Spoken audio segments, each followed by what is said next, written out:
Bismillahirrahmanirrahim. Assalamualaikum warahmatullahi wabarakatuh.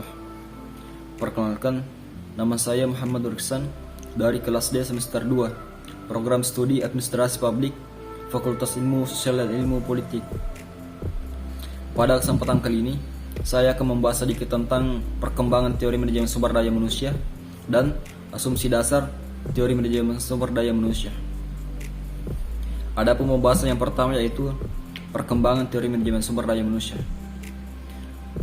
Perkembangan teori manajemen sumber daya manusia secara filosofis dapat dibagi menjadi 5 fase, yaitu fase pertama, administrasi personalia; fase kedua, gerakan peningkatan efisien dan produktivitas; yang ketiga, awal kesejahteraan dan psikologi; yang keempat, pertumbuhan konsep hubungan manusia; dan yang kelima ialah periode modern. Yang pertama ialah administrasi personalia. Administrasi personalia ialah proses kerjasama mulai dari perencanaan, penggerakan, dan pengawasan dalam bidang personalia dengan mendayagunakan sumber daya yang ada secara efektif dan efisien. Yang kedua ialah gerakan peningkatan efisien dan produktivitas. Revolusi industri yang kedua di pertengahan abad ke-19 mempengaruhi industri yang menuntut modal termasuk produksi dan penjualan sebagai sektor bisnis terbesar. Intinya ialah bahwa perhatian utama adalah untuk meningkatkan efisiensi dan produktivitas pekerja melalui metode ilmiah. Yang ketiga ialah awal kesejahteraan dan psikologi.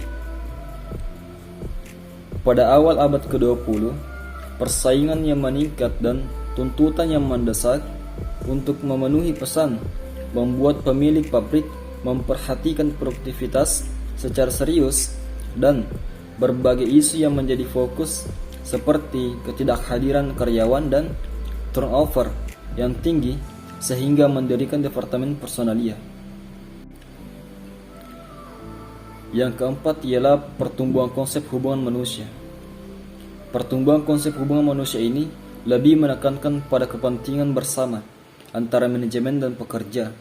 Intinya ialah tanggung jawab utama dari manajemen yang efektif untuk mengadopsi pendekatan hubungan manusia terhadap personelnya. Dan yang kelima ialah periode modern. Dalam bisnis modern, pembentukan divisi sumber daya manusia sepenuhnya terintegrasi dengan strategi perusahaan. Dalam periode ini, pengolahan sumber daya manusia mencapai kemajuan luar biasa dengan manajemen by objective human resource management, human resource development, dan human resource management. Adapun pokok pembahasan yang terakhir yaitu asumsi dasar teori manajemen sumber daya manusia. Menurut para pakar ahli organisasi dan manajemen di Amerika Serikat, mereka berasumsi bahwa kerja itu bukanlah beban, dan bahwasanya pada umumnya orang bersedia memberikan kontribusi melebihi dari yang dituntut oleh pekerjaannya. Tugas manajemen adalah bagaimana menggali sumber daya insani dari dalam diri pekerja melalui penciptaan suatu iklim kerja yang kondusif, di mana setiap anggota perusahaan tergugat semangat untuk memberi kontribusi yang terbaik. Mungkin itu sedikit pembahasan tentang manajemen sumber daya manusia. Mohon maaf bila ada kekurangan. Lebih dan kurangnya mohon dimaafkan.